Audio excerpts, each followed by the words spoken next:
Good morning and welcome to Toronto Police Headquarters. Today I would like to introduce Detective Constable Joel Manherz of the Sex Crimes Child Exploitation Unit. He will be providing an update to the media on an ongoing investigation. Detective? Good morning.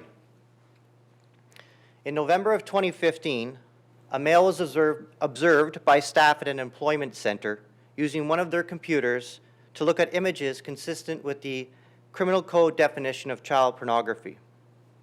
The male was subsequently identified as Stephen Joseph Schacter, and a search warrant was executed at his home on December 16, 2015. As a result of evidence located in the residence, Mr. Schacter was arrested and charged with possession of child pornography. During our investigation, we learned that Stephen Schacter has worked as a primary teacher for grades 2 and 3 for the at.a.m, that's E-I-T-Z-C-H-A-I-M schools from 1986 until 2004. He was an office administrator, student supervisor, supply teacher, and manager of the aftercare extended care program for the United Synagogue Day School from 2004 until 2006. He was also a primary teaching assistant for grades 1 and 2 at Pleasant Avenue Public School in 2004.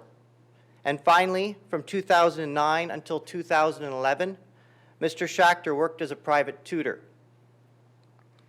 Evidence was uncovered by police indicating that there had, in the past, been allegations that Stephen Schacter had been sexually inappropriate with persons under the age of 18 years, including students.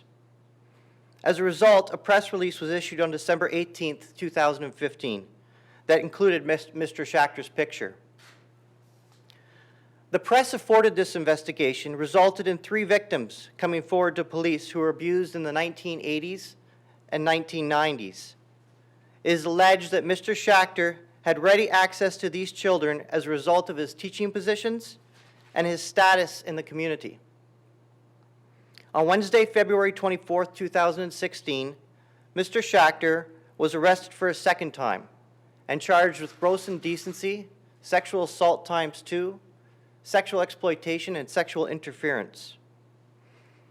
The Toronto Police Service believes that there are more victims who need to be assured that they are not alone, that we can provide them with the assistance that they need, and that their community supports them.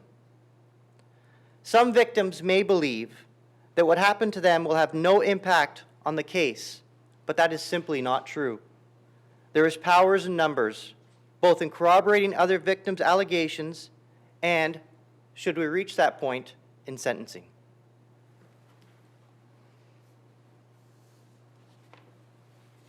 Is there any indication that victims reported any of this to a school or anything in the past? There are some indications that some reports have been made to schools, not by these specific victims. Can you elaborate a little bit on that? I believe there are victims who have come forward to the schools who have made reports to them, and that those are not the victims we've identified so far, and so far those victims are choosing not to make a statement to the police. And I think it's just a matter of finding the courage that they need in order to come forward. So there was no wrongdoing on parts of the schools that they should have contacted police, or? That's not for me to comment. I think some of the schools are worried about sort of the litigious society we work in, so not all of them probably did what they should have. But that's all I should probably say about that. Well, times have changed. If there was allegations made in the 80s or 90s, they wouldn't be treated the same, I guess, that it would now. You're correct. Now, did he work at any time for the Toronto public school system, or was it always private schools, private religious schools? I don't have any indication at this time that he did, other than the Pleasant Avenue Public School in 2004. So what schools were involved that students reported to them that there was some issues and that they didn't report to police?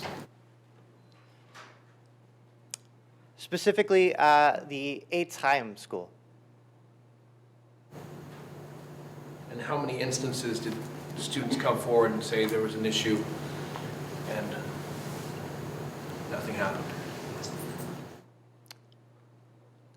At this point, I'm worried that might compromise the investigation. I don't want to force people to come forward. I want people to find the courage to come forward, and so I'm not going to answer that one for right now. Can I clarify then that when they did come forward, they came forward at the time of the alleged assault? That's my understanding, yes. That would have been what years in and around? Again, that's going to narrow down who these people are, and I don't want to put them in that position. During his time at the at.a.m. Yes. And in your opinion, a school has an obligation to call you? Yes. Absolutely. As was indicated earlier, maybe that wasn't always the way, but certainly in this day and age, it's all about accountability, and the first thing people should be doing is calling the police when they get allegations like this. Is there not legislation now that would require a teacher or school administrator to contact police? Yes, there is, and that didn't exist at the time. Now, without mentioning any schools by name, did he leave the position at the school shortly after there was a complaint? Did it look like that sort of pattern? With that one specific school that we're talking about, I'm not talking about one specific incident, but shortly after the last incident, that's when he left, yes. Now, I understand there's some form of background checks for teachers in the public school system. Do you know if there's such an obligation for private schools? I'm not, I imagine the requirement's the same because they're working with kids, but I can't speak specifically to what that is. Just to be clear, he was asked to leave the at.a.m. schools after the last incident there? Yes. What year was that? I believe I indicated it was 2004. But he still worked as an office administrator after that, it appears? And a supply teacher, and in a number of other roles in which he's entrusted with children's care. Yes. At the at.a.m. or? No, going to other schools afterwards. And did that record follow him to the other schools? Why I do not believe it did. You mentioned he was a private tutor. Was that the last sort of thing that we know that he was doing, where he'd be near children? Yes. Now, I understand if you run your own private tutoring business, you don't have to do a background on yourself. There's no obligation, I guess, for background checks in that kind of situation. I think the onus at that point is on the people who are hiring them. Now, we've been talking a little bit about trying to get people to come forward. What resources do Toronto Police have to help people? There's been a lot of press lately about sex assault case, a high-profile one, where there's a perception that victims get pretty much put through the ringer. What would be your advice, and what can you do to help people? Well, I mean, it's a two-way street in terms of what the victims expect of us and what we expect of the victims. We have to make sure that when victims are coming forward, that they're coming forward with the intention of providing all of the information and being as honest and upfront with us as they can possibly be. In return, we're going to do things like, in this particular case, we have a publication ban on the names of the victims and the witnesses involved. We have things like victim services.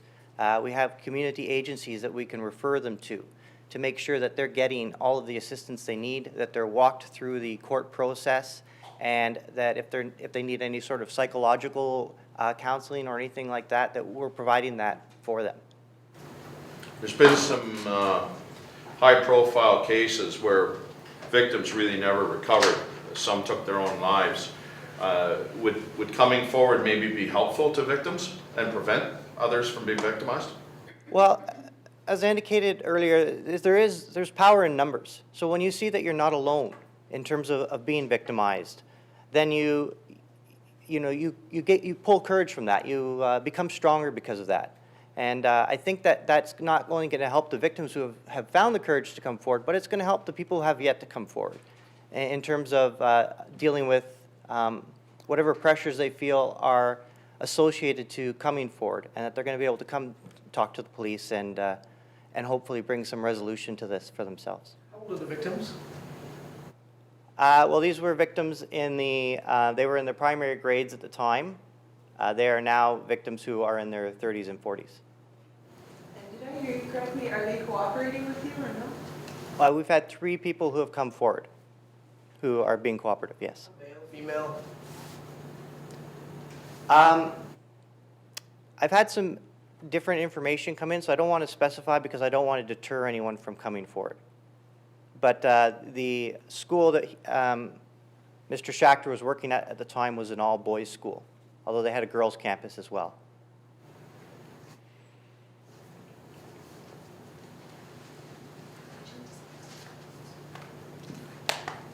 Just as a last thing I'd like to say is there is a program in place for different agencies who have the care of children and that they're bringing adults into their organization. There's a Commit to Kids program. And it's a program created by the Canadian Centre for Child Protection. And the program is meant to help child-serving organizations create a safe environment for our children.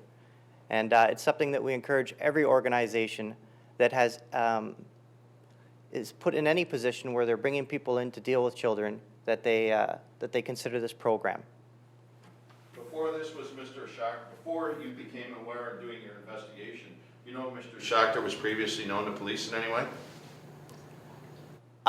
We had some occurrences on file, but no, he had never been criminally convicted of anything.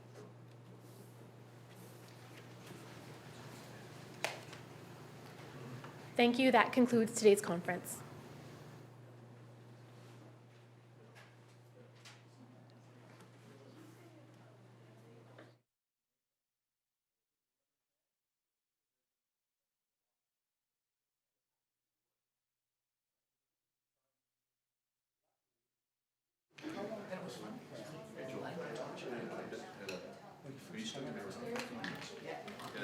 We'll talk about something abroad.